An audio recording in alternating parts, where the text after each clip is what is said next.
Hello, this is Christian Idealism, and today we are going to be looking at the philosophical arguments within the philosophy of time. This is, of course, brought to you by Cal Allender.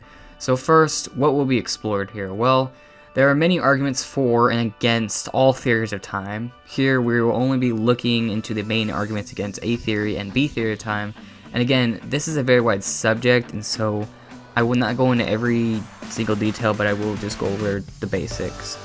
And so first, we will be considering the main arguments against A theory and then look into the main arguments against B theory. So first, we have McCarthy's argument against A theory, which basically goes like this. Premise 1, if there is time, there is change over time. Premise 2, if there is change over time, the instants of time form an A series. Premise 3, the instants of time do not form an A series. Premise 4, there is no change of time, and therefore there is no time.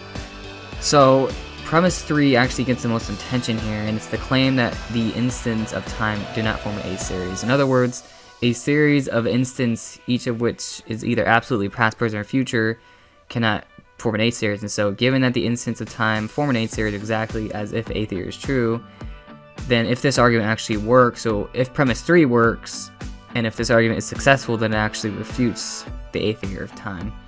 Well, you also should point out that if A theory is true, then each event is absolutely present. And so McCarthy argues that 6, or the claim that each event is absolutely present, implies that the future, or an event was future, is present. And there will be a past in which it follows that the event is past, present, and future. However, necessarily nothing is past, present, and future. Therefore, 7 implies a falsehood, namely 8, and therefore false. And so basically, he argues here that basically the whole concept of time is contradictory in nature, and therefore time doesn't exist. Well, there's a lot of literature in this argument, and so I would recommend viewers to check out the sources in the description for the main objections to this argument. And there are a lot of problems to this argument. I'm not going to go over them here, but if anyone's interested, they can look into the objections. So, anyways, so there are other arguments against A theory. Finn's argument against A theory argues that it is consistent with time being frozen, and Deng's argument is that A theory fails to capture the intuitive picture of the passage of time. However, there are plausible responses to these arguments, which can be, again, explored by viewers, because in this video, I'm just going over the arguments. I'm not necessarily giving the objections to these arguments. And so these other arguments are not highly discussed in the literature, and so not much can really be said about them. However, there are clear responses that A theorists can make with regards to these type of arguments. And so now we're going to go into the B theory of time. And so a powerful argument against B theory has to do with B theory unable to explain the persistence of objects. So the two explanations for the persistence of objects is endurantism or perdurantism. And so endurantism is the view that objects are persisting three-dimensional individuals who is wholly present at every moment in their existence.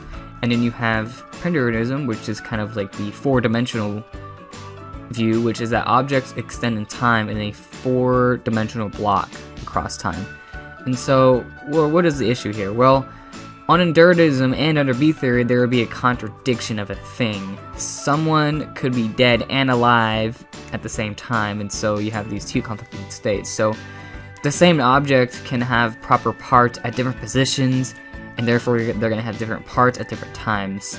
Hence, it will not exist as a whole at any point in time, which actually makes B theory incompatible with endurantism.